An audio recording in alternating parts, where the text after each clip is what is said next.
নমস্কাৰ সকলোকে অসমীয়া নামৰ ইউটিউব চেনেললৈ আপোনালোকক আদৰিছোঁ আৰু আপোনালোকক আজি অসম ৩৬৫ সাধাৰণ জ্ঞান যিখন আছে সেই সাধাৰণ জ্ঞানখনৰ ভিতৰভাগত কি আছে সেই বিষয়ে আপোনালোকক জনাওঁ। আপোনালোকে চাব পাৰে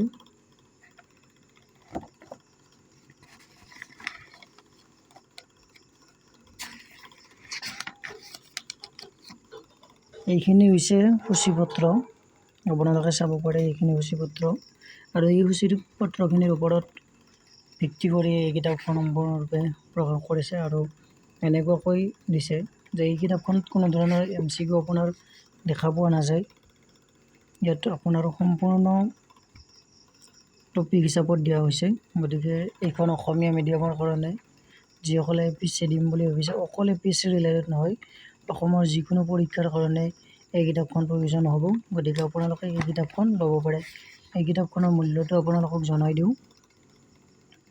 495। আৰু আন এখন মই APSC ৰিলেটেড বুক আপোনালোকক দেখুৱাবলৈ ওলাইছোঁ। এইখন হৈছে APSC PYQ। এই কিতাপখনত আপোনাৰ MCQ আছে। এই কিতাপখনত আপোনালোকৰ বিভিন্ন ধৰণৰ MCQ আছে, প্ৰশ্ন কাকত আছে। গতিকে আপোনালোকে এই কিতাপখনৰ পৰাও বহুখিনি লাভ কৰিব পাৰিব।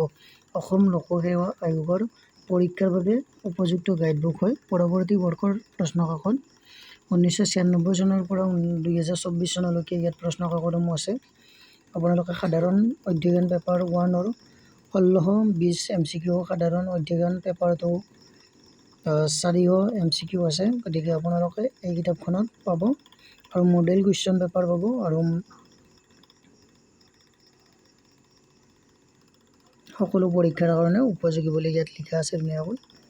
গতিকে আপোনালোকে এই কিতাপখন ল'ব পাৰে। এই কিতাপখনৰ মূল্যটো আপোনালোকক জনাই দিওঁ মই। এই কিতাপখনৰ মূল্য হৈছে 549। গতিকে আপোনালোকে APSC ৰিলেটেড বুকখনেই হওক বা যিকোনো বুকেই হওক আপোনালোকে জ্যোতি অনলাইন বুক মাৰ্কেটিঙৰ পৰা ক্ৰয় কৰিব পাৰিব। গতিকে আজিলৈ ইমানেই। ধন্যবাদ। অন্য ভিডিঅ'ত লগ পাম অকল কিতাপৰ সৈতে।